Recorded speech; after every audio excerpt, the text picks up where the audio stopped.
Hi hello నమస్తే welcome to my YouTube channel drama of life. ఈరోజు ఉదయాన్నే శాంతిధామ్ వృద్ధాశ్రమంలో కూర్చున్న శారద గారి కళ్ళు వేటాడే వేటగాడిలా ఆశ్రమం యొక్క భారీ ఇనుప గేటుపై పడ్డాయి. ఆశ్రమం ముందు వెళ్తున్న ప్రతి కారును చూసినప్పుడు ఆమెలో కొత్త ఆశలు చిగురించేవి. మరుసటి క్షణమే ఆమెకు నిరాశ ఎదురయ్యేది. ఆమె ఈ వృద్ధాశ్రమానికి వచ్చి దాదాపు 1 సంవత్సరం అవుతుంది. 1 సంవత్సరం క్రితం ఈ రోజున ఆమె కొడుకు మరియు కోడలు తన మనవడి 15వ పుట్టినరోజు కోసం ఒక గ్రాండ్ పార్టీ ఇచ్చారు. ఇల్లు అతిథులతో నిండి ఉంది. ఆ ఇంట్లో ఆమెకు అదే చివరి ఆనందం అని శారద గారికి తెలియదు.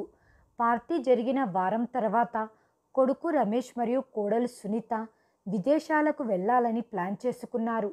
అమ్మా, మేము 1 నెల పాటు యూరప్ వెళ్తున్నాం. మీరు ఇంట్లో ఒంటరిగా ఎలా ఉంటారు? మిమ్మల్ని సరిగ్గా చూసుకునేవారు ఎవ్వరూ ఉండరు అని రమేష్ చాలా ఆందోళనతో అన్నాడు. అమ్మా, 1 నెల మాత్రమే నువ్వు శాంతిధామ్ వృద్ధాశ్రమంలో ఉండు. అక్కడ నీ వయసు గల వ్యక్తులు కూడా ఉంటారు. అక్కడ మీకు సరదాగా ఉంటుంది. మేము ఇండియాకు వచ్చిన వెంటనే అన్నిటికన్నా ముందు నిన్ను ఇంటికి తీసుకొని వస్తాము అని అన్నాడు. శారద గారు అయిష్టంగానే అంగీకరించింది. సరే, పిల్లలు ఆనందంగా ట్రిప్కి వెళ్ళి వస్తారు అని ఆమె తన మనసుకు సర్ది చెప్పుకుంది. కానీ ఆమె కొడుకు మరియు కోడలు తమ ప్రయాణం నుండి తిరిగి వచ్చాక కూడా ఆమెను తీసుకెళ్లటానికి ఎవ్వరూ రాలేదు. 1 వారం గడిచింది. అప్పుడు శారద గారు స్వయంగా ఫోన్ చేశారు. అరే అమ్మా, మేము వచ్చిన వెంటనే ఇంటిని రిపేరు చేయటం మొదలుపెట్టాము. గోడలు ఎంత తేమగా ఉన్నాయో నీకు తెలుసు కదా.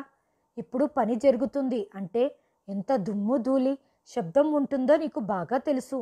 దీంతో నువ్వు చాలా ఇబ్బంది పడతావు. ఈ పని అయిపోనివ్వు, అప్పుడు మేము నిన్ను గౌరవంగా ఇంటికి తీసుకొని వస్తాం అని చెప్పాడు. ఉండబట్టలేక కొన్ని రోజులకు మళ్ళీ శారద గారు ఫోన్ చేస్తే, అమ్మా, మరమ్మత్తు పనికి మరికొంత సమయం పడుతుంది అని చెప్పేవాడు. చూస్తూ చూస్తూ 3 నెలలు గడిచాయి. ఆశ్రమంలోని ఆమె తోటి వృద్ధులు ఆమెకిప్పటికే అర్థమయ్యేలా చెప్పారు. శారద గారు, మీరు మోసపోకండి. ఇవన్నీ సాకులు మాత్రమే. ఇప్పుడు మీకోసం ఎవరూ రారు.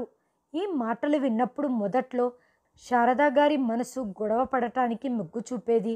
నా రమేష్ అలాంటివాడు కాదు అని ఆమె తనను తాను ఓదార్చుకునేది. కానీ నెలలు గడిచే కొద్దీ ఆమెకు ఫోన్లో సాకులు తప్ప మరేమీ దొరకకపోవటంతో ఆమె విశ్వాసం ఆమె పిడికిలి నుండి ఇసుకలా జారిపోయింది.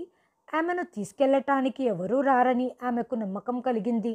ప్రతి ఆదివారం ఉదయాన్నే శారద గారు రెడీ అయి గేటు వద్ద కూర్చొని వచ్చిపోయే వారి వైపు చూస్తూ ఉంటారు. సూర్యుడు ఉదయించి అస్తమిస్తాడు.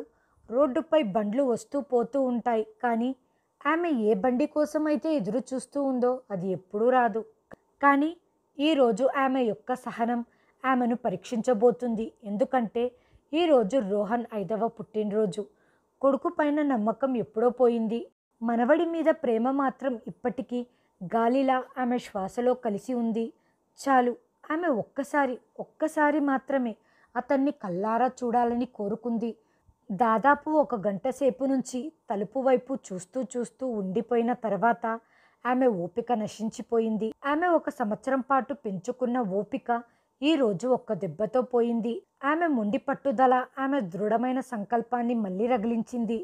లేదు, ఏం జరిగినా పర్వాలేదు, కానీ నేను ఈరోజు ఎలాగైనా రోహన్ని చూడాల్సిందే అని నిర్ణయించుకుంది. కానీ ఆమె ఈ గుర్తింపుతో లోపలికి వెళితే ఆమెను ఇంటి గడప కూడా దాటనివ్వకపోవచ్చు అని ఆమెకు తెలుసు. సునీత ముఖం ఆమె కళ్ళ ముందు మెరిసింది. ఆమె పట్ల గౌరవం ఉండేది కాదు, ధిక్కారం మాత్రమే ఉండేది. బహుశా రమేష్ కూడా ఏదైనా సాకు చెప్పి ఆమెను తిప్పి పంపించేస్తాడు. కాబట్టి ఆమె మారువేషంలో అక్కడికి వెళ్ళాలని నిర్ణయించుకుంది. కానీ ఆమె ఇంకా ఆశ్రమం మేనేజర్ నుండి అనుమతి పొందవలసి ఉంది. ఆమె వెళ్ళి మేనేజర్ ఆఫీస్ తలుపు తట్టింది. మేనేజర్ వర్మ గారు వృద్ధుల బాధను అర్థం చేసుకునే దయగల వ్యక్తి, కానీ నియమాలకు కట్టుబడి ఉండేవాడు. లోపలికి రండి శారద గారు అని అతడు చెప్పాడు. శారద తన స్వరంలో వీలైనంత వినయంతో ఇలా చెప్పింది. వర్మ గారు, నాకు ఈరోజు సాయంత్రం వరకు సెలవు అవసరం. నేను ఈరోజు మా ఊరికి ఫోన్ చేసినప్పుడు నాకు తెలిసింది నా ఒక్క ఆడబిడ్డ చాలా అనారోగ్యంతో ఉంది అని. బహుశా ఇవి ఆమె చివరి క్షణాలు కావచ్చు. ఆమె అబద్ధం చెబుతుంటే ఆమె నాలుక తడబడుతుంది. ఆమె ఆత్మ వణికిపోతుంది. ఆమె జీవితంలో ఎవరినీ మోసం చేయలేదు, కానీ ఈరోజు ఆమె తన సొంత కొడుకును కలవటానికి ఆమె అబద్ధాలను ఆశ్రయిస్తుంది. వర్మ గారు ఆమె కళ్ళల్లోకి చూశారు. ఆమె కళ్ళల్లో నిస్సహాయత, బాధ నిండి ఉండటంతో అతను వద్దు అని చెప్పలేకపోయాడు. అతడు ఒక రిజిస్టర్ను ముందు పెడుతూ ఇలా అన్నాడు. సరే శారద గారు, ఇక్కడ సంతకం చేయండి. ఎలాగైనా సాయంత్రం లోపు తిరిగి రావాలి అన్నాడు. సరే అని చెప్పి ఆమె సంతకం చేసి తిరిగి వచ్చేసింది.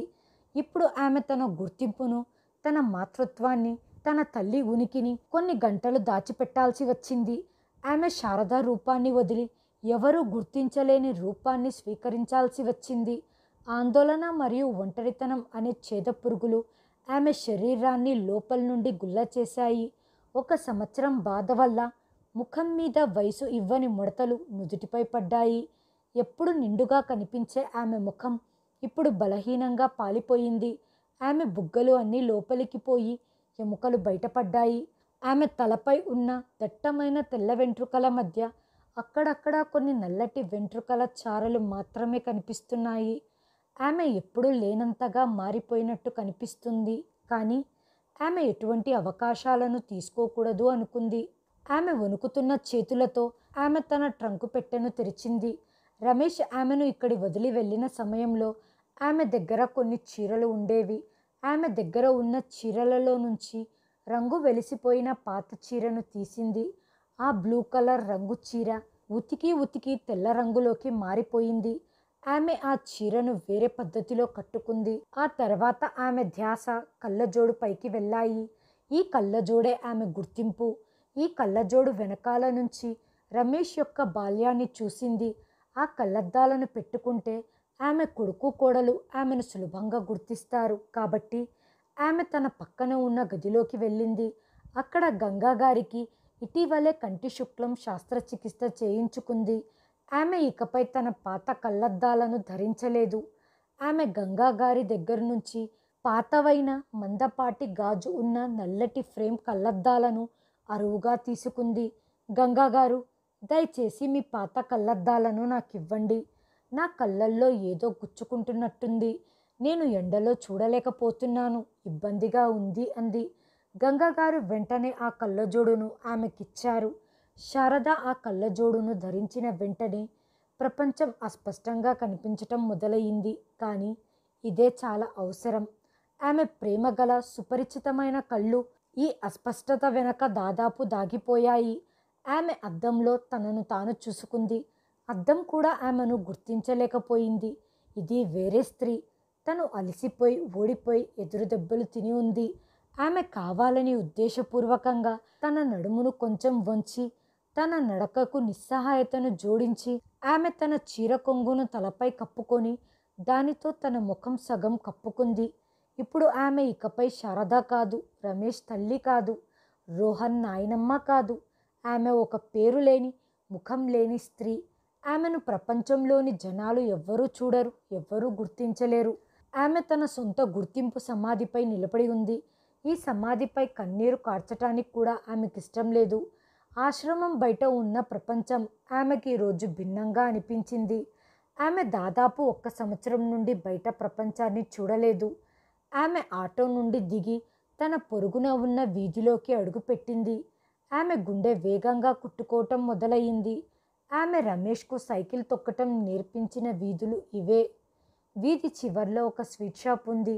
ఇక్కడి నుండి రమేష్ జిలేబీలు తినాలని పట్టుపట్టేవాడు. ప్రతి మలుపు, ప్రతి దుకాణం, ప్రతి ఇల్లు ఆమె మనసులో మరిచిపోయిన కథలను మళ్ళీ తట్టి లేపుతున్నాయి. ఆమె మసకబారిన కళ్ళద్దాల వెనక నుంచి స్పష్టమైన జ్ఞాపకాల చిత్రాలు మెదులుతూ ఉన్నాయి. ఒకవైపు సంతోషకరమైన గతం, మరోవైపు బాధాకరమైన భవిష్యత్తు.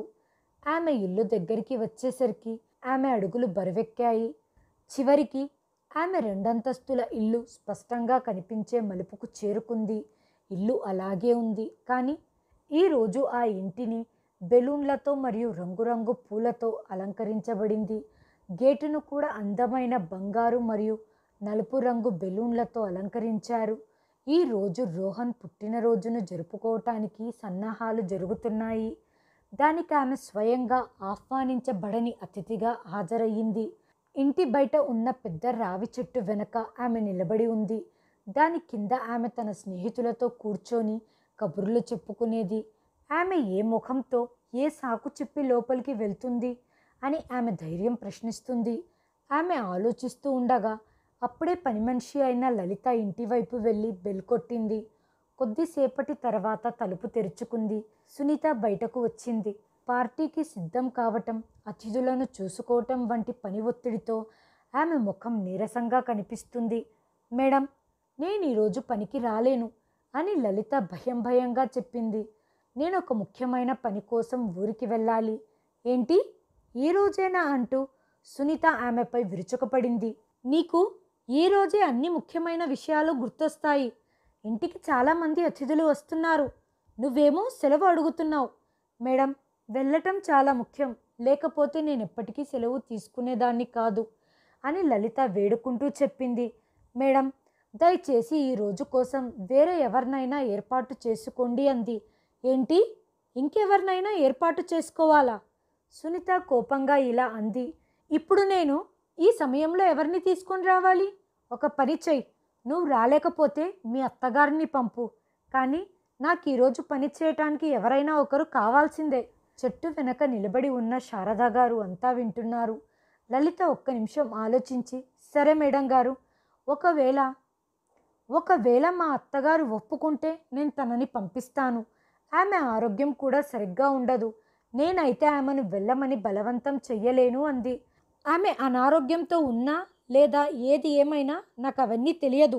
నువ్వు ఎలాగైనా తనని పంపు అని సునీత కోపంగా చెప్పి తలుపులను దాదాపు వేసుకొని లోపలికి వెళ్ళిపోయింది. నిరాశతో లలిత వెనక్కి తిరిగింది. ఒక్క క్షణం వీధి అంతా నిశ్శబ్దంగా మారింది. శారదా గారు రవి ఆకుల శబ్దం మధ్య అంతా వింటుంది. విధి ఆట చూడండి. తల్లిగా ఇంట్లోకి వెళ్ళటానికి అన్ని మార్గాలు మూసుకుపోయాయి. ఒక పని మనిషి స్థానం మాత్రమే ఖాళీగా ఉంది. విధి ఆమెకు ఒక అవకాశం ఇస్తుంది, కానీ దానికి ధర ఆమె ఆత్మగౌరవం. ఒక్క క్షణం ఆమెకు తిరిగి వెళ్ళాలనిపించింది. ఎందుకంటే ఈ అవమానం కన్నా ఆ ఆశ్రమంలోని ఒంటరితనం మెరుగ్గా ఉంటుందని ఆమె భావించింది.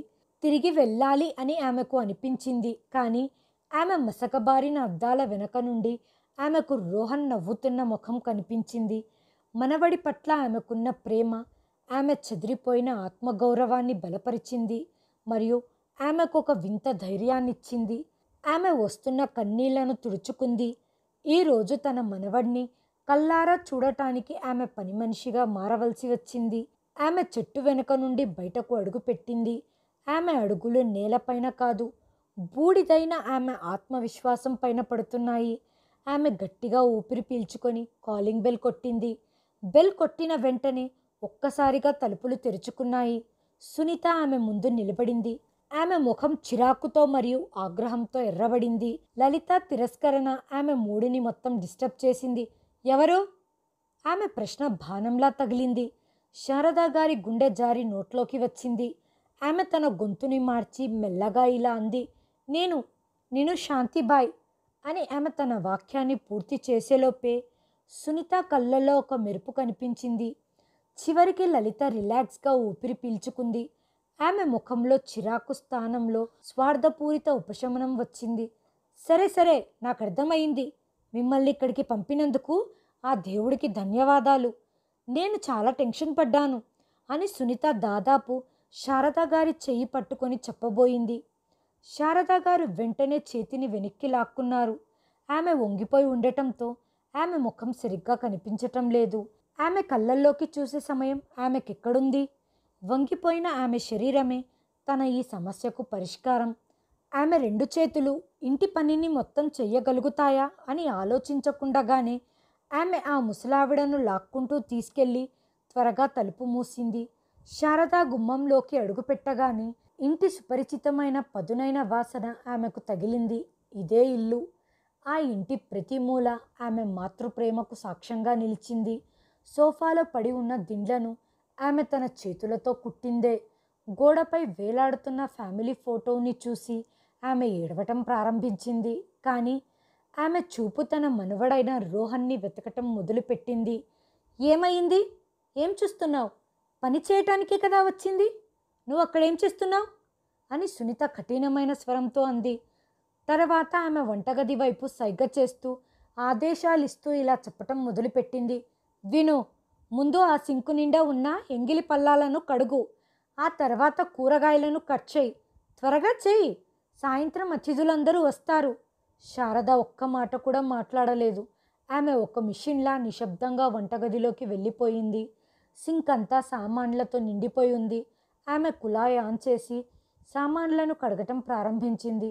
అప్పుడే లోపల గది నుండి పిల్లల నవ్వుల శబ్దం వినిపించింది. ఒక 5 సంవత్సరాల పిల్లవాడు తుఫాన్లా పరిగెత్తుకుంటూ బయటికి వచ్చాడు. అతను అందమైన నీలిరంగు సూట్ను ధరించి ఉన్నాడు. అందులో అతను యువరాజులా కనిపించాడు. రోహన్! అతన్ని చూడగానే శారద స్తంభించిపోయింది. ఆమె చేతులు ఆగిపోయాయి. అతన్ని చూడగానే పరిగెత్తుకుంటూ వెళ్ళి అతన్ని కౌగిలించుకొని నుదుటిపై ముద్దు పెట్టి హ్యాపీ బర్త్డేరా నా బంగారం అని కేకలు వెయ్యాలి అనిపించింది. కానీ ఆమెకు ఆమె స్థానం తెలుసు. ఆమె నాయనమ్మగా కాదు, ఆమె శాంతిబాయిగా ఇక్కడికి వచ్చింది. ఆమె దూరం నుండి అతని వైపు చూసింది. ఆమె తన కళ్ళ నుండి వచ్చే కన్నీళ్లను ఓ మూలన నిలబడి తన కొంగుతో తుడుచుకుంది. రోహన్ ఆమె వైపు ఒక్క చూపు కూడా చూడకుండగా బొమ్మల ప్రపంచంలో మునిగిపోయాడు. ఇతర పిల్లలతో ఆడుకోవటానికి అతడు బయట బాల్కనీలోకి పరిగెత్తాడు. అతను ఒక్క క్షణం కూడా ఆగలేదు. వంటగదిలో నిలబడి ఉన్న ఒక వృద్ధురాలి కళ్ళు దాహంతో ఉన్న వ్యక్తి నీటిని చూస్తున్నట్టుగా తనను చూస్తున్నాయని అతను గమనించలేదు. తన వైపు ఒక్క చూపు కూడా చూడకుండగా రోహన్ మిగతా పిల్లలతో ఆడుకోవటానికి బయటకు పరిగెత్తాడు. మధ్యాహ్నం రమేష్ వచ్చాడు. అతను ఒక స్నేహితుడితో ఫోన్లో మాట్లాడుతున్నాడు. అవునరా, సాయంత్రం ఖచ్చితంగా రావాలి. అలాగే వదినను పిల్లల్ని కూడా తీసుకొని రా, లేకపోతే నేను ఫీల్ అవుతాను. ఇలా చెబుతూ అతను నకిలీ నవ్వు నవ్వాడు. అతని కళ్ళు వంటగదిలోని పనిచేస్తున్న శాంతిబాయిపై పడ్డాయి. ఒక్క క్షణం అతనికి ఒక వింతైన అనుభూతి కలిగింది. వంగి ఉన్న ఆమె నడుము, ఆ ఆకారంలో ఏదో ఉంది. అది తన సొంత తల్లిని గుర్తు చేస్తుంది. అతడు మరుక్షణమే వస్తున్న ఆ ఆలోచనలను తల విదిలించుకున్నాడు. ఈవిడ నా తల్లి ఎలా అవుతుంది? ఆమె అక్కడ ప్రశాంతంగా ఆశ్రమంలో ఉంది. నేనేంటి ఇలా ఆలోచిస్తున్నాను? అతడు తన సొంత తల్లిని గుర్తించలేకపోయాడు. అతను సంతోషంగా ఫోన్లో మాట్లాడుతూ లోపలికి నడిచాడు. సాయంత్రం నాటికి ఇల్లు అతిథులతో నిండిపోయింది. రమేష్ స్నేహితులు, సునీత స్నేహితులు మరియు కొంతమంది దూరపు బంధువులు అందరూ అక్కడ ఉన్నారు. గాలిలో ఖరీదైన పరిమళ ద్రవ్యాల వాసన మరియు మ్యూజిక్ శబ్దంతో ఇల్లంతా వ్యాప్తి చెందింది. ఈ సందడి మధ్య శారద గారు కొన్నిసార్లు నీళ్ళ గ్లాసులను, కొన్నిసార్లు టీని, మరికొన్నిసార్లు స్నాక్స్ని అందిస్తుంది. కేక్ కట్ చేయబడింది. Happy birthday to you Rohan అనే మాటతో చప్పట్లు వినిపించాయి. రోహన్ కేక్ కట్ చేసి రమేష్ మరియు సునీతకు మొదటి కేకు ముక్కను తినిపించాడు. శారద దూరంగా నిలబడి ఇదంతా చూస్తుంది. రోహన్ తనను ఒక్కసారైనా చూడాలి అని ఆమె మనసు కోరుకుంది. కానీ అతడి ప్రపంచం మాత్రం తన స్నేహితులతో మరియు బహుమతులకే పరిమితమయ్యింది. అప్పుడే రమేష్ ఇంటికి వచ్చిన వృద్ధ మహిళ కమల అత్తయ్య చుట్టూ చూస్తూ ఇలా అడిగింది. రమేష్, అందరిక్కడున్నారు, కానీ మీ అమ్మ ఇక్కడుంది. ఆమె లేకుండా ఈ ఇంట్లో వేడుక అసంపూర్ణంగా ఉంది. ఆమెకు రోహన్ అంటే ప్రాణం. ఆమె ఎక్కడికైనా వెళ్ళిందా? ఆ ప్రశ్న ఒక బాణంలా రమేష్కు తగిలింది. కానీ రమేష్ మరియు సునీత దీనికి సమాధానం చెప్పటానికి అప్పటికే సిద్ధంగా ఉన్నట్టు ఇలా చెప్పారు.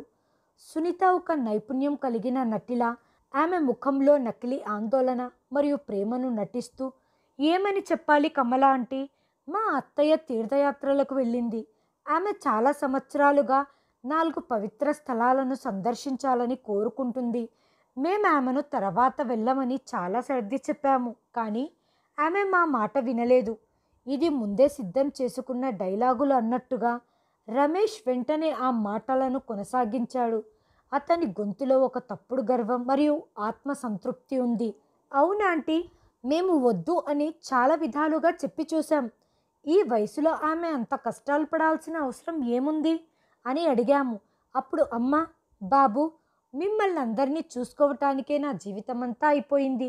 ఇప్పుడు కాస్త పుణ్యాన్ని సంపాదించుకొనివ్వు. ఆ దేవుడి దగ్గర నుండి పిలుపు ఎప్పుడు వస్తుందో తెలియదు అంది. అమ్మ కోరికని కాదని మేం మాత్రం ఏం చేయగలం? మేమే అన్ని టికెట్లు బుక్ చేయించాం. ఇప్పుడు ఆమె 4 పుణ్యస్థలాలను సందర్శించుకునే యాత్రకు వెళ్ళింది. ఇప్పుడు తిరిగి రావటానికి కొన్ని నెలలైనా పడతాయి. ఇది వినగానే అక్కడ ఉన్న వారందరూ చప్పట్లు కొడుతూ షబాష్ అని గట్టిగా అరిచారు. రమేష్ స్నేహితుడొకడు రమేష్ వీపుపై తట్టి, నువ్వైతే నిజంగా చాలా మంచి పని చేశావు. ఈ రోజుల్లో ఇలాంటి కొడుకు ఉండటం నీ అమ్మగారు చేసుకున్న అదృష్టం. నువ్వు ఉత్తమ కుమారుడివి. ఇప్పుడున్న జనరేషన్లో ఎవ్వరు కూడా తమ తల్లిదండ్రులను ఇంతగా పట్టించుకోరు. నిన్ను మనస్ఫూర్తిగా అభినందిస్తున్నాను అని చెప్పాడు. రమేష్ మరియు సునీత ఈ ప్రశంసలన్నీ విని ఉప్పొంగిపోయారు.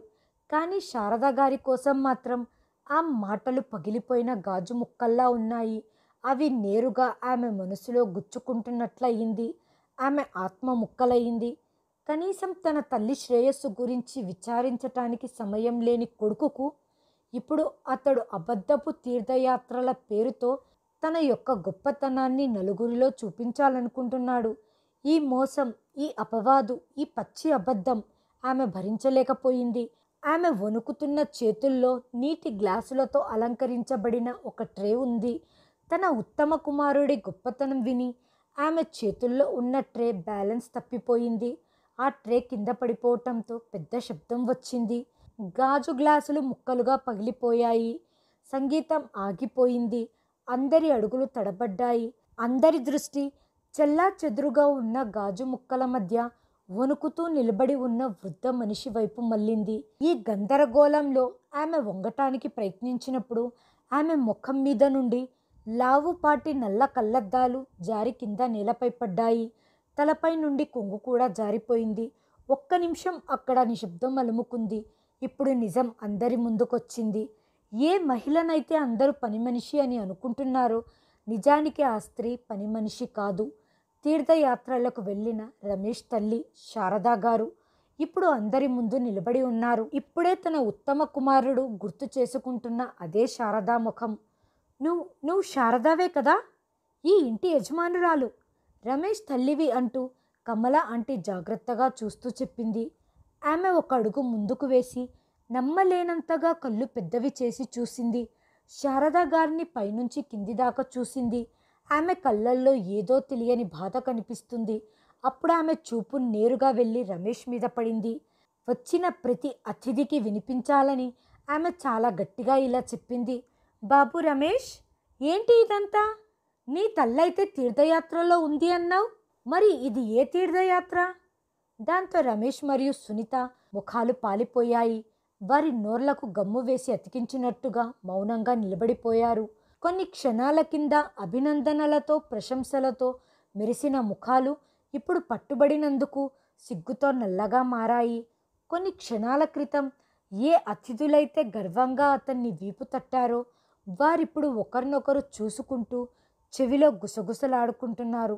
ఉత్తమ కుమారుడి యొక్క ముసుగు తొలగిపోయింది. దాని వెనకాల ఉన్న క్రూరమైన స్వార్థపూరితమైన ముఖాన్ని అందరి ముందు బహిర్గతం చేసింది. శారదా, నిన్ను ఈ స్థితిలో ఎవరు పెట్టారు అని కమలా గారు అడిగారు. కమల, నేను తీర్థయాత్రలలో లేను, బదులుగా నేను వృద్ధాశ్రమానికి వెళ్ళాను.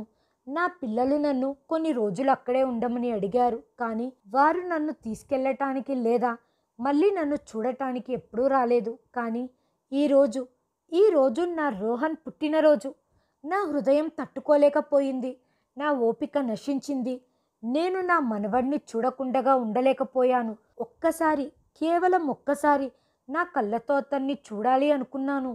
ఒకవేళ నేను అదే గుర్తింపుతో ఈ ఇంటి దగ్గరికి వచ్చి ఉంటే బహుశా నన్ను బయట నుండి బయటే పంపించేసేవారు అని ఇదంతా చెబుతుండగా ఆమె గొంతు మూగబోయింది. ఆమె కథ విని ప్రతి అతిథి ఆశ్చర్యపోయారు. రమేష్ మరియు సునీత తలలు వంచుకొని ఉన్నారు. భూమి చీలిపోయి వారిని మింగేస్తుందేమో అన్నట్టుగా నిలబడ్డారు. శారదా గారు తన కొడుకు వైపు చివరిసారిగా చూసింది. అప్పుడు ఆమె కళ్ళు జనసమూహంలో ఉన్న తన రోహన్ కోసం వెతుకుతున్నాయి. అతను కేక్ టేబుల్ దగ్గర భయంతో ఇతర పిల్లల మధ్య నిలబడ్డాడు. అక్కడ జరుగుతున్న ఈ దృశ్యం గురించి అతడికేమీ తెలియదు. అతను తన నాయనమ్మ వైపు చూస్తూ ఉన్నాడు. ఆమెను అతను ఇంకా గుర్తించలేదు. ఇప్పుడు అబద్ధపు తెర తొలగిపోయాక ఆమె అందరితో మెల్లగా ఇలా చెప్పింది. నేను ఎవరినో అందరికీ తెలిసిపోయింది. అప్పుడు నేను నా ఆ ఒక్క కోరికను నెరవేర్చుకుంటాను. దానికోసం నేను నా ఉనికిని కూడా పణంగా పెట్టాను. ఇలా చెబుతూ ఆమె నెమ్మదిగా ముందుకు సాగి రోహన్ ముందుకు చేరుకొని వణుకుతున్న కాళ్ళతో నేలపై కూర్చుంది. 1 సంవత్సరం పాటు రాయిలా స్తంభించిపోయిన ఆమె కళ్ళు ఇప్పుడు వర్షించటం మొదలుపెట్టాయి. బాబు రోహన్! ఈ మాటలు ఆమె నోటి నుండి ఏడుపుతో వచ్చాయి. ఆపై ఆమె తన చేతులు చాచి రోహన్ను తన వైపుకు లాక్కొని అతన్ని తన ఛాతీకి గట్టిగా చుట్టుకుంది. అది కేవలం కౌగిలింత కాదు, ఇది 1 సంవత్సరం వేదనకు ముగింపు. ఆమె రోహన్ జుట్టును నెమరుతూ అతని బొద్దుగా ఉన్న బుగ్గలను మరియు నుదుటిని ఉద్రేకంతో ముద్దు పెట్టుకుంది. ఆమె ప్రతి కదలికలోనూ ఒక్కొక్క నెల నిరీక్షణ వీడింది. దాహంతో ఎడారిలో తిరుగుతున్న వ్యక్తి చివరకు నీటి ఊటకు చేరుకొని తన సంవత్సరాల దాహాన్ని తీర్చుకున్నట్టుగా ఉంది. ఇప్పటి వరకు భయపడిన రోహన్ దిక్కుతోచని స్థితిలో ఉన్నాడు. తన నాయనమ్మ వణుకుతున్న చేతులు, ఆమె కన్నీళ్ల వెచ్చదనం, ఆమె ఏడుపుల శబ్దం మాత్రమే అతను అనుభవించగలిగాడు. అతను కూడా భయంగానే తన చిన్న చిన్న చేతులను ఆమె వీపుపై ఉంచాడు. ఈ దృశ్యం చూసి అక్కడ ఉన్న చాలామంది కళ్ళల్లో కన్నీళ్లు తిరిగాయి. కమల ఆంటీగారు తన కొంగుతో ముఖాన్ని కప్పుకున్నారు. తద్వారా ఆమె ఏడుపు ఎవ్వరూ చూడలేరు. తన కోరిక తీర్చుకున్న తర్వాత శారద రోహన్ను సున్నితంగా దూరంగా నెట్టింది. ఆమె తన చీర కొంగుతో తన బుగ్గల నుండి కన్నీళ్లను తుడిచిపెట్టి ఆపై లేచి నిలబడింది. ఇప్పుడు ఆమెలో ఒక వింత ప్రశాంతత కనిపించింది. ఆమె వంగి ఉన్న వీపు నిటారుగా అయ్యింది. ఆమె జన సమూహం వైపు చూసింది. తర్వాత ఎటువంటి భావోద్వేగం లేకుండగా సరే, నేను వెళ్తున్నాను అని చెప్పింది. ఆ దృశ్యమంతా నిశ్శబ్దంగా చూస్తున్న రమేష్ స్నేహితుడు విక్రాంత్ ముందుకు కదిలి ఇలా అన్నాడు. అతను తెలివైన మరియు దయగల యువకుడు. అతడు నేలపై పడి ఉన్న శారద గారి కళ్ళద్దాలను తీసి వాటిని శుభ్రం చేసి ఆపై రమేష్ను మరియు సునీతను కోపంగా చూస్తున్నాడు. అతని కళ్ళు ద్వేషం మరియు విచారంతో నిండిపోయాయి. అతను శారద గారి వైపు తిరిగి తన చేతుల్లో ఉన్న కళ్ళద్దాలను ఆమె చేతుల్లో పెట్టి ఆపై చేతులు జోడించి నమస్కరిస్తూ, అమ్మా, దయచేసి నాతో రండి. నా ఇల్లు చిన్నది, కానీ మీకు నా ఇంట్లో అన్నిటికంటే మంచి స్థానం ఉంటుంది. విక్రాంత్ మాటలు నిద్రపోతున్న శారద ఆత్మగౌరవాన్ని తట్టి మరీ మేల్కొల్పినట్లు అనిపించింది. ఆమె తన కన్నీళ్లను తుడుచుకొని విక్రాంత్ తలపై తట్టి, నువ్వు చాలా కాలం జీవించాలి కొడకా, దేవుడు నిన్ను దీవించుగాక అని చెప్పింది. తర్వాత ఆమె ఒక్క క్షణం ఆగి తర్వాత ఇలా చెప్పింది. నా సొంత రక్తానికే నేను భారమైనప్పుడు నేను పరాయి వ్యక్తులకు భారం అవ్వటం నాకు ఇష్టం లేదు. కానీ బాబు, నువ్వు అలా అడిగినందుకు నాకు చాలా సంతోషంగా ఉంది. నువ్వు ఎప్పుడూ సంతోషంగా ఉండు. ఆమె ఒక్కసారి తన కొడుకు మరియు కోడల వైపు చూసింది. ఆమె కళ్ళల్లో కోపం లేదా ద్వేషం లేదు, ఒక లోతైన విచారం మాత్రమే ఉంది. నా విధి నన్ను తీసుకెళ్లే చోటు ఇప్పుడు నా చోటు, శాంతిధామ్ వృద్ధాశ్రమం. ఇది చెప్పి ఆమె వెనుతిరిగింది. ఎవరితో ఏమీ చెప్పకుండగా ఆమె ఇంటి నుండి శాశ్వతంగా బయటికి వెళ్ళిపోయింది. కొడుకు రమేష్ కానీ కోడలు సునీత కానీ ఆమెను ఆపే ప్రయత్నం చేయలేదు. ఇప్పుడు ఆమె అడుగుల్లో ఎలాంటి నిస్సహాయత లేదు, కానీ ప్రతిదీ కోల్పోయిన తర్వాత వచ్చే శాంతి మాత్రమే ఉంది. శారద గారు వెళ్ళిన తర్వాత వారికి ఉత్తమ కుమారుడు అనే బిరుదు ఇచ్చిన అతిథులు సిగ్గుతో తలలు వంచుకున్నారు. ఒక్కొక్కరుగా అందరూ ఇంటి నుండి బయలుదేరారు. రమేష్ మరియు సునీతలను ఉమ్మి వేస్తూ ఒక్కొక్కరుగా ఇంట్లో నుండి బయటికి వెళ్ళిపోయారు. కమల ఆంటీ వెళ్తూ వెళ్తూ ఇలా చెప్పింది. రమేష్, నువ్వు మీ అమ్మనే కాదు, మనుషులందరినీ మోసగించావు. దేవుడు నిన్నెప్పుడు క్షమించడు. ఈ ఫలితాన్ని నువ్వు తప్పక అనుభవిస్తావు. ఇవి మాటలు కావు, రమేష్ మరియు సునీత మనస్సాక్షిని బరువెక్కించే పదాలు. ఇలా చెప్పి ఆమె కూడా వెళ్ళిపోయింది. వెనక ఉండిపోయిన ఆ గొప్ప ఇల్లు, చెల్లా చెదురుగా పడి ఉన్న బహుమతులు, సగం తిన్న కేకు మరియు నేలపై పడి ఉన్న గాజు ముక్కలు మాత్రమే వాళ్ళతో మిగిలి ఉన్నాయి. వీటన్నిటి మధ్య భార్యాభర్తలు నిలబడి ఉన్నారు. వారు ఈరోజు నేలలో కూరుకుపోయే స్థితిలో ఉన్నారు. మరి ఫ్రెండ్స్, మీరేమనుకుంటున్నారు? శారద గారు తీసుకున్న నిర్ణయం సరైనదా? దయచేసి మీ అభిప్రాయాన్ని కామెంట్ రూపంలో తెలియజేయండి. ఈ వీడియోని చివరి వరకు చూసినందుకు ధన్యవాదాలు. ప్లీజ్ సబ్స్క్రైబ్ చేయండి, లైక్ చేయండి, షేర్ చేయండి, కామెంట్ చేయండి. Thanks for watching.